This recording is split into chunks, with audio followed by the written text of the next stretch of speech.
ലോകകപ്പ് ഹോക്കി നോക്കാം. Previous year questions കൂടി ഉണ്ട് ഇതിൽ. എല്ലാം ഇമ്പോർട്ടൻറ്റ് ക്വസ്റ്റ്യൻസ് ആണ്. ആദ്യ ഹോക്കി ലോകകപ്പ് മത്സരം നടന്ന വർഷം 1971. ആദ്യ ഹോക്കി ലോകകപ്പിന് വേദിയായ നഗരം ബാർസലോണ, സ്പെയിനിലാണ്. ആദ്യ ഹോക്കി ലോകകപ്പ് കിരീടം നേടിയ രാജ്യം പാകിസ്ഥാൻ. ഇന്ത്യ ലോകകപ്പ് ഹോക്കി കിരീടം നേടിയ വർഷം 1975. വളരെ ഇമ്പോർട്ടൻറ്റ് ക്വസ്റ്റ്യൻ ആണ്. ലോകകപ്പ് ഹോക്കി കിരീടം നേടുമ്പോൾ Indian hockey team captain Ajit Pal Singh. ഇന്ത്യയിൽ ആദ്യമായി ഹോക്കി ലോകകപ്പ് നടന്ന വർഷം 1982.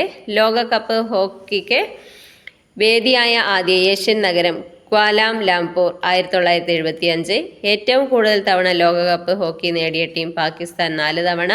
വനിതാ ലോകകപ്പ് ഹോക്കി മത്സരം ആരംഭിച്ച വർഷം 1974. ഏറ്റവും കൂടുതൽ തവണ വനിതാ ഹോക്കി ലോകകപ്പ് നേടിയ രാജ്യം നെതർലാൻഡ്, 7 തവണ.